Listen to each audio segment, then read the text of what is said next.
Coming up on this edition of Carolina Insider, a new program created by a Midlands animal rescue organization is giving back to those who have given so much. Also, one local school has reached capacity and is now in the works of finding alternative plans to deal with the overcrowding. But first, see how one member of the USC volleyball team is taking her talent to a brand new court.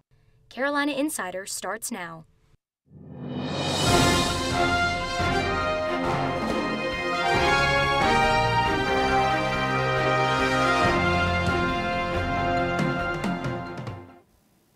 Hello and thank you for joining us. I'm McKenna Cieslak.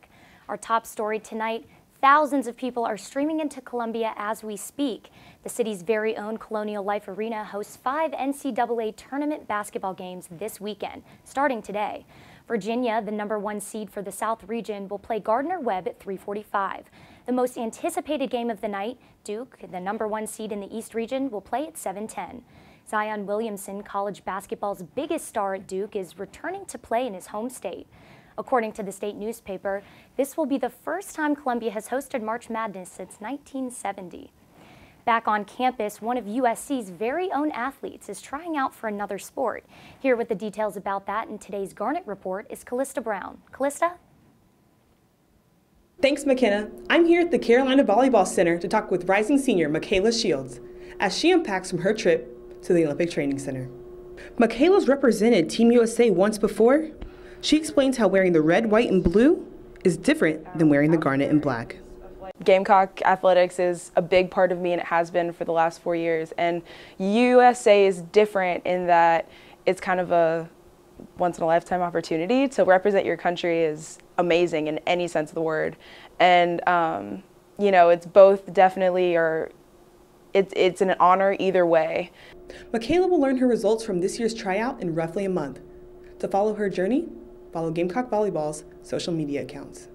For Carolina Insider, I'm Callista Brown. Thanks, Callista. Many areas in the Midlands are growing rapidly, and the town of Chapin is no exception. As Carolina Insider's Brandon Weeks explains, overcrowding is forcing officials and residents to come up with new solutions to handle the rising population, especially in the schools. Longer lunch lines, fewer activities, and less opportunity. These are just some of the problems kids are dealing with at Chapin Elementary. Built to serve 750 students, the school is now well over capacity with nearly 900. Some parents, like Desiree Watson, are not happy. What happens between teacher and student is a very valuable process. She and other parents feel the class sizes are just too large for their kids to have critical one-on-one time with the teacher. And the school district agrees. Earlier this year, they implemented a freeze policy requiring new students who move to the area to go to a different school. We needed to make some adjustments in order to make sure that all of our students are getting not only quality education, but getting the best education that District 5 can provide to them. Michael Harris is Chief of Planning and Administration for Lexington-Richland District 5.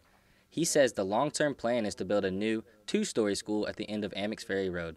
Construction is on track to begin this year and is expected to take about 2 years.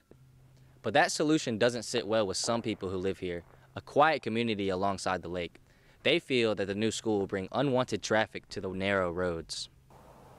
Harris says the district is working closely with the Department of Motor Vehicles and other state agencies to address some of these traffic concerns, but he does say the plan is to move forward.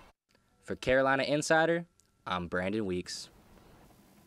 In environmental news, the Trump administration says it wants preparatory work for offshore drilling to continue, while a lawsuit against it makes its way through the courts.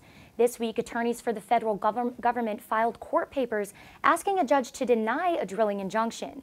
A number of coastal communities, along with the state, don't want the drilling to happen for fear it will hurt endangered species and potentially pollute beaches. A local rescue animal organization is launching a new program that will help veterans who need help with their animals. Palmetto Lifeline is partnering with Veteran Affairs to identify vets who need pet care while they're in the hospital. The organization will foster, board, and bring animals up to date on shots and treat any other medical issues. It's also that veterans won't have to worry about paying for pet care while receiving medical treatment themselves. Some of our veterans who have made so many sacrifices for our country, and many times all they have in their lives is a pet, a dog or a cat. The program will be called Boots in Service, named after Governor McMaster's bulldog Boots, who passed away from cancer. Palmetto Lifeline plans to roll the program out soon in Richland and Lexington counties. That's it for this edition of Carolina Insider, a student production here in the Kennedy Greenhouse studio in the School of Journalism and Mass Communications. We'll see you back here on Wednesday.